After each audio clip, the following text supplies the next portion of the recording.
SRT gang. It's your boy with the fat SwaggyReacts, and we are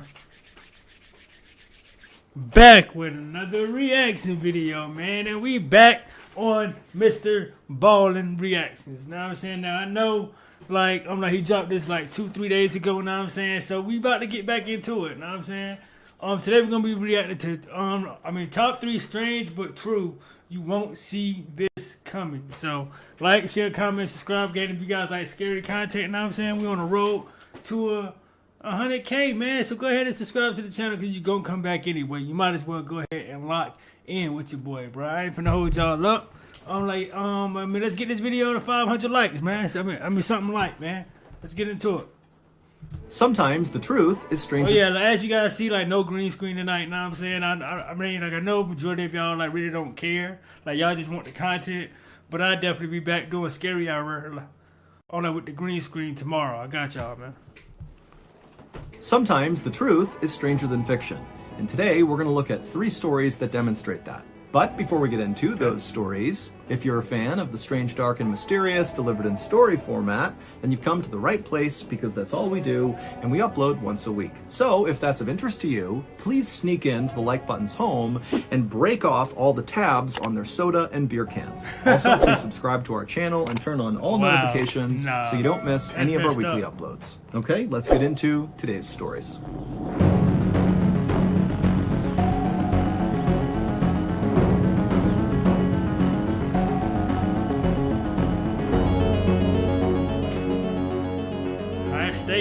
On October 20th, 1986, Captain Alexander Kluyev was piloting a passenger plane that was about to descend down into a Russian airport for a layover. On board this plane were 94 occupants, including passengers and crew. And as the captain began going over in his mind the different steps he would need to follow to land this plane, he practically sighed with boredom. He had always thought life as a pilot would be exciting and interesting, but all he ever did were these short commercial flights around Russia, and they lacked any sort of thrill. In fact, the captain had flown this particular route so many times, he could practically do it in his sleep. And so as the captain was about to begin yet another boring descent to end yet another boring flight, he was suddenly struck with a very unexpected idea. And as he thought about it, he stopped what he was doing and he just turned to his co-pilot, whose name was Gennady Zernov, and he said, "Hey, Gennady, can I ask you something?" At the same time that Captain Alexander and Gennady were having this conversation up in the cockpit, down on the ground inside of that Russian airport where the captain was supposed to land,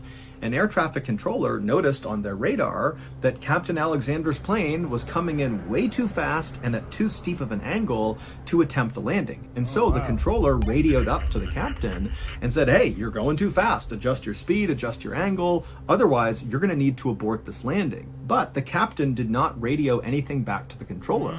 Instead, the plane continued its descent at the same angle and the same speed, and to the controller's horror, they looked out the window and literally saw the plane was lowering its landing gear. Clearly they are going to attempt to land, even though this looks so dangerous. And so the controller, in a bit of a panic, radios again up to the captain and says, "Hey, you're still coming in too fast, too steep of an angle, abort the landing." But again, the captain did not respond. What Captain Alexander had said to Gennady when he said, "Hey, can I ask you something?" was, "Hey, do you want to make a bet that I can land this plane blind?" And oh, hell no. What the hell is y'all talking about? First off, do you even have people on the plane? You talking about landing some shit with your, what? Yo, what? You got people's lives in your hands, bro. You taking this as a game? "Do you want to make a bet that I can land this plane blind?" And Gennady, who was also very bored, thought, "You know what? That's a great idea. Let's do it." What? And so the two pilots lowered all the shades inside of the cockpit, blocking all of the windows, so Captain Alexander literally can't see anything except for his instruments. And then hell no. This gotta be one of the most dumbest, bro. Are you...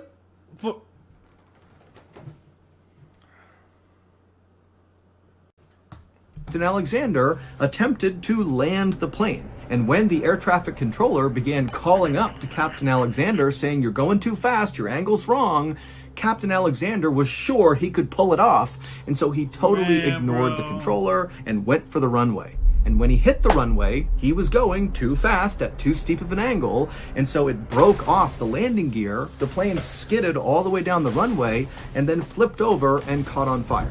Out of the 94 people who were on board that plane, 70 would perish, including... Yo, you see what I'm saying, bro? Like, you see what I'm saying? These innocent people, bro, had nothing. Like, bro. But you want to play a game because you're bored, bro. And you have like 94 people's lives in your hands, bro. Including your own and your pilot. But y'all want to see him play a game because y'all are bored. Bro, that gotta be the most dumbest shit I ever heard in my life, bro. Out of the 94 people who were on board that plane, 70 would perish, including the co-pilot Gennady Zernov. As for Captain Alexander, who orchestrated this whole tragedy, well, he actually survived, and he was sentenced to 15 years in prison. It only got 15 years, bro. Are you kidding me, gang? Yo, my bad, bro. My bad. But nigga, 15 years, bro. And you took 70 people innocent lives? Are you kidding me? Well, 71 because you're co-pilot. And this nigga only get 15 years, gang? Well, he actually survived, and he was sentenced to 15 years in prison.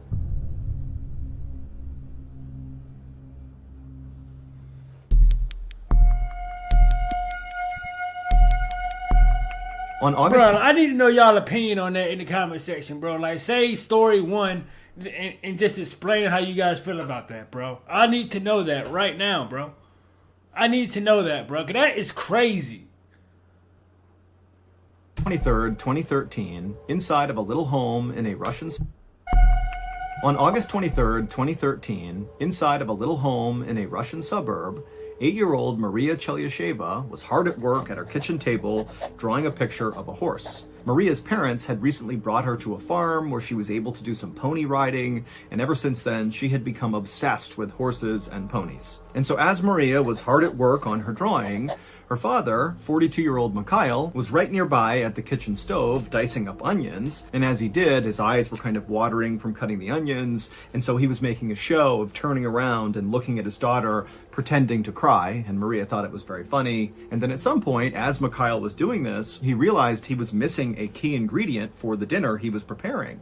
So he kind of threw up his hands in exasperation, and then he yelled out into the house to his wife, hey, do we have any potatoes? And from somewhere in the back of the house, Maria's mother called back, yes, we do. They're down in the cellar, but they're pretty old. And so Mikhail finished chopping his onions, he threw them into a hot pan, and then he walked out of the kitchen, poking Maria playfully as he walked by, and she kind of laughed at him. And then Maria watched as her father walked through the living room, past Maria's grandmother and brother, and he walked over to this door that was right at the beginning of this hallway, and that door led down into the cellar.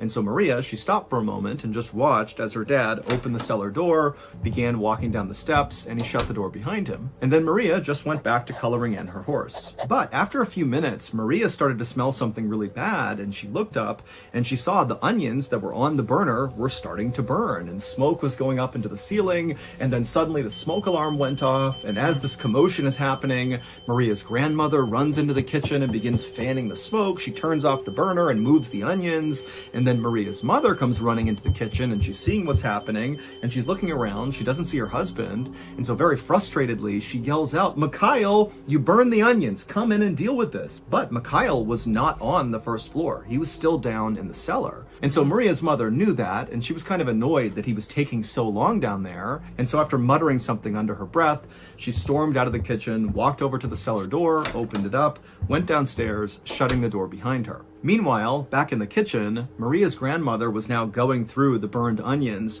looking for any that were salvageable, and Maria had gone back to her horse drawing. But after about 5 minutes, it dawned on Maria that her parents had still not come out of the cellar yet, and it just felt like too much time had passed. They should be up by now. And so Maria stopped working on her picture and just stared down the hall at the cellar door. And at the same time, Maria's grandmother had stopped with the onions, and she too had come over and was watching from right next to Maria down the hall at the cellar door. Both of them just expecting the parents to emerge any second. But as the seconds ticked by, nobody emerged from the cellar.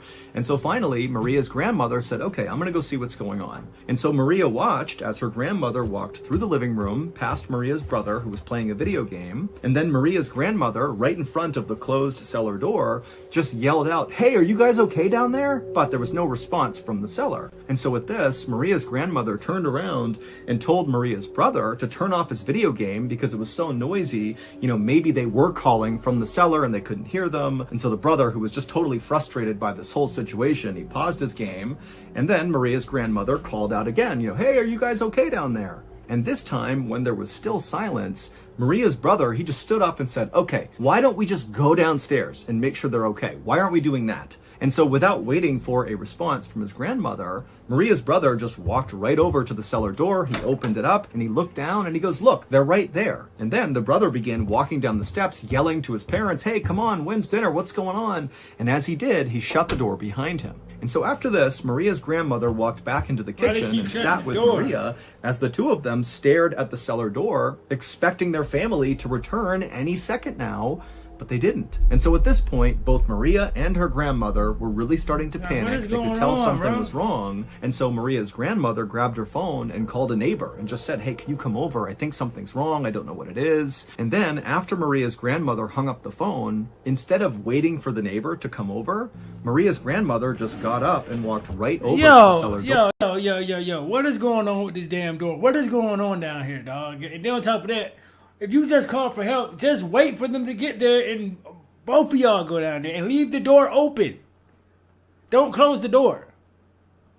Then opened the door and began walking down the stairs. But this time, the grandmother left the door open. Right. And so Maria was able to listen from her seat in the kitchen to the sound of her grandmother's footsteps making their way down the stairs. And then at some point, Maria heard what sounded like a distinct thud and then silence. Now, at this point, Maria is terrified. No. The neighbor has not come over yet. What and is so going without on? knowing what else to do, she just... Like, is somebody down there or something and just not and just killing them one by one as they come down?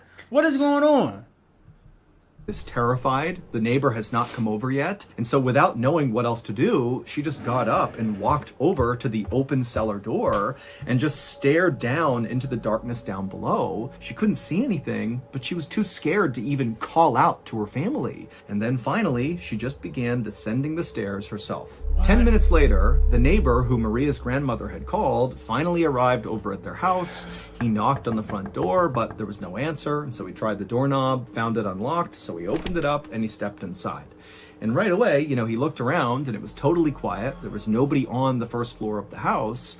But the neighbor immediately heard crying, and he walked around the first floor listening for where it was coming from. And he realized when he got to the top of the open door leading down into the cellar that the crying was coming from down there. And so without a thought, the neighbor just ran down the stairs, and he couldn't believe what he found. He found Maria, the 8-year-old, just crying on the ground, and all around her was her entire family just laying on the ground. Now, the neighbor had no idea what was going on, but sensing clearly there was some sort of emergency based on the call he got and what he was seeing now, he just scooped up Maria, ran upstairs, and ran out of the house and began screaming for help. When help arrived, they would search the house and make their way down into the cellar, and they would discover that Maria's entire family, her grandmother, her brother, her parents, they were all dead. And what had killed them were the very potatoes that Mikhail had gone down to get. It would turn out Maria's mother was right when she warned Mikhail that the potatoes they had downstairs were very old. In fact, they were so old, they had begun to rot, and as they rotted, they produced this toxic fume that did not ventilate out of the cellar. The cellar was totally enclosed, there was no windows. Wait. So the cellar was basically like what's the word I'm looking for?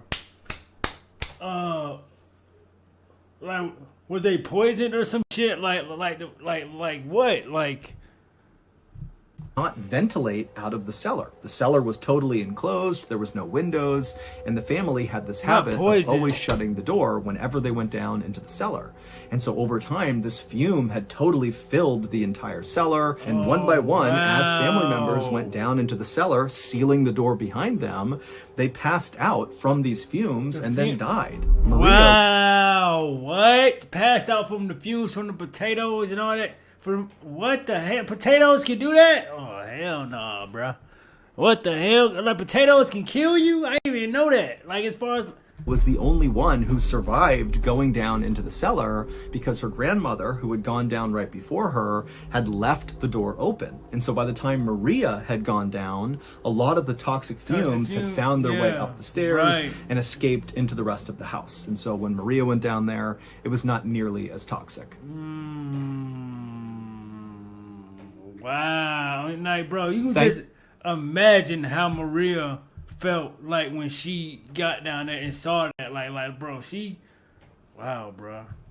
Rest in peace to everyone who lost their life in that video, man. That's crazy. I was a member of the U.S. Navy, and then in 2017, my military career came to a very unexpected and abrupt end. It was like suddenly I was a civilian again after 7 years, and I did not handle that transition well. I had taken for granted all the structure that the military provided on a day-to-day basis, and so not having that structure anymore, it made me feel totally lost, like I didn't know what to do anymore. And on top of that, all the bills were starting to pile up, and I had not found a job yet. My wife is pregnant with our second kid. I got no idea if we'll even be able to afford this second child. And so I very quickly went into my shell and became a very angry and bitter person. And at some point, my anger issues got so out of hand that my family had a sort of intervention with me and told me, hey, you gotta see a therapist. And I would agree, and it would completely change my life. My therapist quickly showed me that I was not this terrible, angry person, but instead, I was someone who was going through a major life change, and it was making me depressed, which is pretty common. Yeah, it's definitely pretty common. Again, like a lot of people go through something like that, like hard times like that, bro, when you literally living check to check, just trying to get by. Know what I'm saying? Like you're stressing like damn near every week as far as like, you know, just bills and shit piling up. How I'm gonna pay this, how I'm gonna pay that, I'm gonna have to pay this late or whatever, like in order to pay this. Trust me, bro, like it's part of life, bro. But you guys just gotta stick through it, bro, and just, bro, like it's always gonna find a way to like get better for you, bro. You just gotta stay strong, stay positive, keep God first, and He will always make a way for y'all, bro. Because I promise you, every challenge like you guys faced in life, look at you now. You're still here, and you beat the challenge every single time. Know what I'm saying? So, yeah, bro. Like, and that's all I wanted to say, man. Just stay focused on like what you want in life, bro. Like block out all the haters and just don't feed into that, bro. Know what I'm saying? Like, don't feed into that. Just keep doing you, and everything will work itself out. I promise you that. Know what I mean? For sure. Going through a major life change, and it was making me depressed, which is pretty common. And so with my therapist's help, I was able to adjust to this change in my life and really focus on the future and all the good things that were going to happen. Exactly. And in time, I became a very happy person, and I still am today.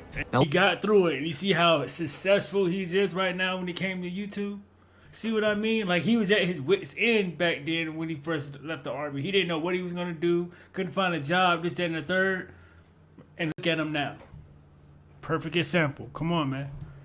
Listen, therapy is not for everyone, but if you feel kind of lost right now and you don't really know what to do, I think you should give BetterHelp a try. BetterHelp is a highly reviewed online therapy platform, which means you can get the help you need from the comfort of your own home. Get matched with a BetterHelp therapist after filling out a brief survey online, and then it's up to you how you communicate with your therapist, whether that's via text or chat or video or phone call or some combination. Also, you can switch therapists at any time at no additional cost. Go to our sponsor, BetterHelp.com/Mr. Ballen for 10% off your first month of therapy with BetterHelp, and get matched with a therapist who will listen and help.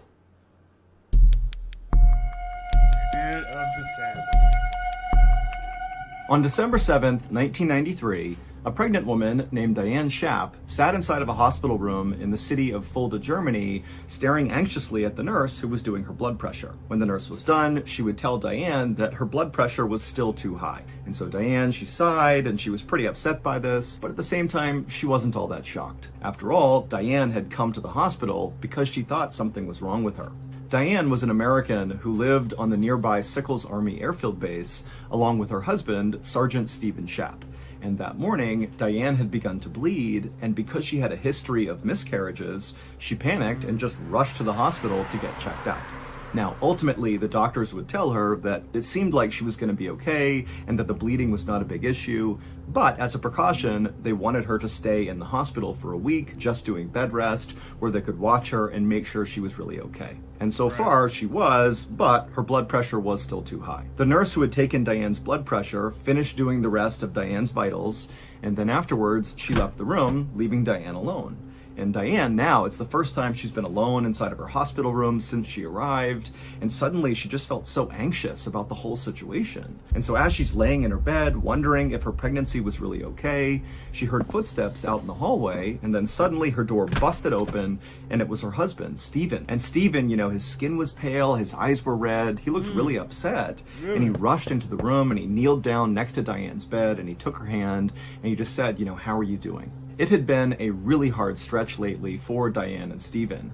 Just a few months earlier, Diane had actually asked Stephen for a divorce because she felt like Stephen had grown distant and the love was just not there anymore in their relationship. As for Stephen, he didn't want the divorce. He felt like the relationship was still good, they still loved each other, but he understood Diane was clearly unhappy, and so he was very gentlemanly about this whole situation, and even went with Diane to the base's cleric, where they arranged for Diane to be sent back to the United States while Stephen stayed in Germany. But before Diane was able to make that move back home, she had discovered that she was pregnant. Now, Diane knew Stephen really wanted to reconcile and get back together, and especially now that he had found out she was pregnant, he really wanted them to get back together so he could be the dad. But Diane knew that just was not possible. Their relationship just didn't work. And so she needed to be firm. And so she actually squeezed Stephen's hand as he's sitting there right next to her.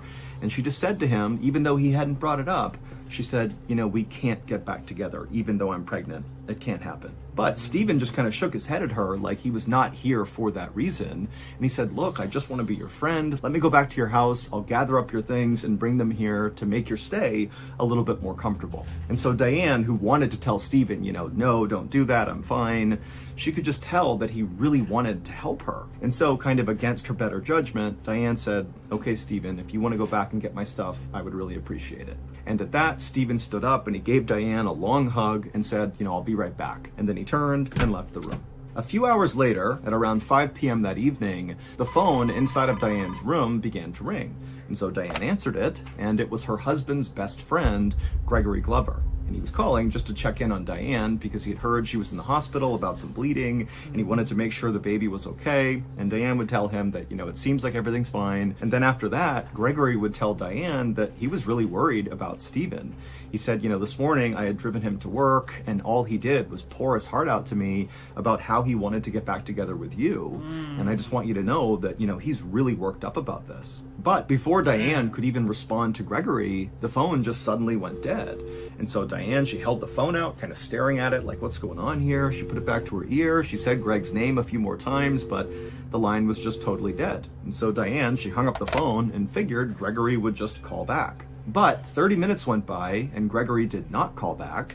And then out in the hallway, Diane began to hear running. And that running continued all the way up the hall and it stopped right outside of her door. And so she turned to face her door. The door flung open and what she saw caused Diane to just freeze in total shock. A few hours earlier, after Stephen had left Diane's hospital room, he had gone straight to her house to begin gathering things up for her. And so when he got there, he had a gym bag, which was made by a sports and athletic company called Head, and he had gone inside of her house and begun going around the rooms. I think Head is like tennis or something. Gathering things she would want and putting them in this bag. And at some point, Stephen made his way into Diane's bedroom, and suddenly he was just kind of overcome with sadness because he looked around the room and he saw there were still pictures up from their wedding day, and there was a card that was face down on the bedside table that he recognized, and just all of these different things he was seeing just suddenly made him feel so depressed about losing his marriage. And so Stephen, instead of continuing to granted, I ain't never been married now, but I already know probably like what he's going through, like everything like the history that they had, now I'm saying the good, the bad, just reminiscing on their lives. Now I'm saying that can take a real toll on someone, especially if you're married. Now the ones that are married that watch my videos, have you guys ever, been divorced or went through something like that? If so, explain it to me in the comment section. I'll be more than happy to hear it out. Now I'm saying, because like again, like that could drive you to depression as well. Know what I'm saying? So it's like, nigga, like, yeah, it's real, bro. Depressed about losing his marriage. And so Stephen, instead of continuing to gather up things for Diane, he just began pacing back and forth inside of her bedroom, thinking about ways he could potentially win Diane back. To get her back. Maybe there was a gift he could give her, or some sort of offering or gesture that would show her that he still loved her very much. And so as Stephen was thinking about this, he happened to glance down at his gym bag, and suddenly he felt totally inspired, like he knew exactly what he needed to do. And so without another thought, Stephen grabbed something off of the mantelpiece inside of Diane's bedroom, he threw it inside of his gym bag, then he grabbed the bag and walked out of her house. Once Stephen was outside, he had a big smile on his face, he was even whistling as he walked, and he went down and he got into his car and he drove off. But instead of going to the hospital where Diane was, Stephen began driving in these weird loops all around Sickles Army Airfield Base, almost like he was going on a joyride. But as he was driving, Stephen was constantly scanning left and right, like he was looking for something. And then at some point, as he did one of his many loops, Stephen passed by the mess hall, the cafeteria, and he saw all the soldiers going in and out of this mess hall, and he thought, oh, that's where it will be. The thing I need is inside of there. And so Stephen, he parked his car, he got out, and he rushed inside of the mess hall. But after looking all around, he couldn't find the thing he wanted. And so frustrated, he turned and walked out of the mess hall. But when he went back outside, as he was walking back to his car, something out of the corner of his eye caught his attention, and he looked over, and it was this phone booth right on the sidewalk up against the road. And he couldn't believe it, but there it was. There was the thing right near this phone booth that Stephen desperately wanted. And so Stephen, instead of going to his car, just began walking in a straight, very determined line towards this phone booth. 30 minutes later, Diane heard those running footsteps out in the hallway, and then her door flung open, and she froze in shock at what she saw. Because what she saw was her husband, and he had this totally crazed look on his face, like he was smiling, but kind of deranged, and he was holding that head gym bag. And he walked in holding the bag and just stared directly at Diane, and then he opened it up, he reached inside, and he pulled out his special gift, the thing he had been driving all around base for, that he had found inside of that phone booth, and he walked up to Diane, and he put it right in her face and said, look what I brought you, look! And by this point, Diane was screaming bloody murder. It would turn out, when Stephen first arrived at Diane's hospital room that morning, and he had knelt down and taken her hand and asked if she was okay, Diane had been very firm with him that they could still not get back together even though she was pregnant. Now, this was crushing news for Stephen because he did secretly hope that this baby would bring them back together, but what Diane told Stephen next was infinitely more crushing. She would say to Stephen that the real reason they could not get back together was because this baby was not his. Now, Stephen had initially taken this news— Whoa! Now, nigga! Whoa. Yo, hold up. Now that can make a man go crazy right there, nigga. You what? You just said he was like you're pregnant, and the baby's not his, and y'all already been married. Y'all already been, so you've been having an affair. Oh hell no! What the heck? Was because this baby was not his. Now, Stephen had initially taken this news pretty well and said to Diane, okay, I understand, at least let me go to your house and gather up some things for you and bring them back here so your stay at the hospital is a little bit more comfortable. And then again, like after, bro, she's, After she told him this, bro, he probably just went again. He went back to her house and seen them like from their marriage, this, that, and the third. And he's like, bro, she really had an affair on me this whole time that we were together, bro. This nigga probably finna go crazy, son. Gather up some things for you and bring them back here so your stay at the hospital is a little bit more comfortable. And Diane had maybe been a little bit surprised at how well Stephen had taken this, and she said, okay, yeah, that would be great. What is Stephen this had left the like, hospital, little gone gift? to Diane's house, What went is into this her gift? room, and he began putting her things into that gym bag when suddenly he stopped because he noticed those pictures on the mantelpiece of their wedding day, and it was just kind of crushing to realize that his marriage really was over. And then, before he went back to packing, he happened to glance over at the bedside table and he noticed a card face down on that table. Now, at first, Stephen actually didn't really react to this card because he knew who had given it to Diane. It was just a friend of hers, and the card was kind of meaningless. It was just a card to celebrate their friendship. But then Stephen's suddenly thinking to himself, wait a minute. This person, this friend of Diane's, gives her cards all the time. And this person is always coming over to say hi to Diane. And this person's always complimenting Diane and telling me how great Diane is. And it was like suddenly everything just kind of fell into place for Stephen. And he realized this so-called friend of Diane's was much more than that. This friend was Diane's lover and very likely the father of her unborn. I told you she.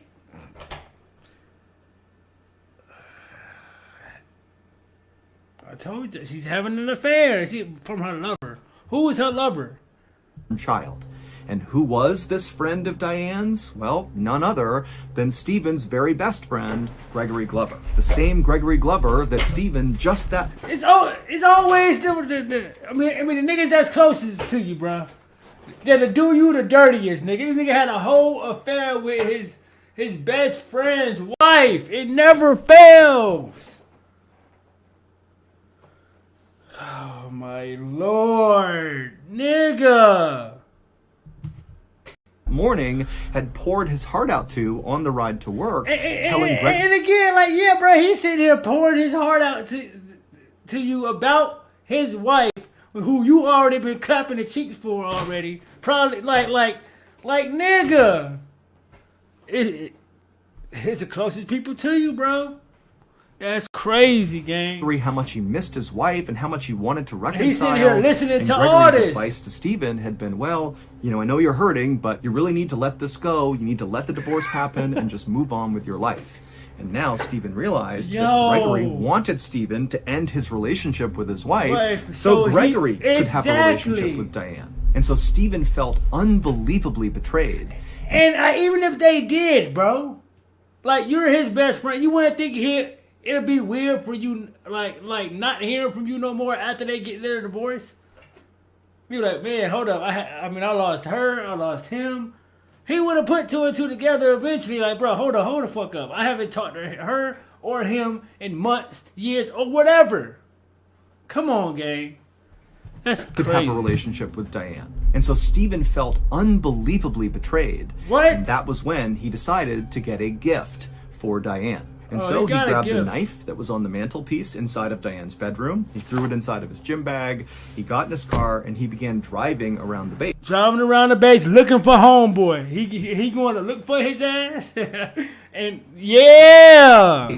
Looking for Gregory. Yeah. And after Stephen had gone into the mess hall and then come back out again, he had spotted Gregory on the phone inside of that phone booth. And Stephen had immediately run over, opened it up, grabbed Gregory, pulled him out, and begun stabbing him. Now, Stephen didn't know this, but at the time he attacked Greg was literally on the phone with Diane. And so when that call suddenly... it all makes sense now. You see when she was on the phone earlier, like, and she heard running towards the thing, and then she just didn't hear anything no more. And then he pulled up to the damn hospital, had homeboy probably head in the bag, bro. Dropped, and Diane expected Gregory to call her back. Well, their call really hadn't dropped. It was just that Gregory had been pulled away and was being attacked. Exactly. Gregory, who was totally caught off guard, tried his best to defend himself against Stephen, but Stephen was just crazed, and he kept hacking away until finally... And that's why he had that sick look in his face when he came to the hospital, bro. Like, this is crazy, y'all. crazy. What? Finally, Gregory had stopped moving, and then at some point, Stephen stood up and kind of caught his breath, and he's looking around at all these onlookers who can't believe what they're seeing, and Stephen said, "I'm sorry." He grabbed some things off the ground, put them inside of his head bag, and then he took the bag, he ran to his car, drove to the hospital, ran through the hospital to Diane's room, he flung the door open, and Diane is shocked to see him, and Stephen walks in with this crazed look on his face, and he holds up the bag, he unzips it, and pulls out Gregory's severed head. And he holds it right in front of Diane and said, What'd I just tell y'all, gang? What'd I just tell y'all, bro? Like, just picture it in your, like in your head, y'all. Picture it in your head right now, dog. This is crazy. And pulls out Gregory's severed head.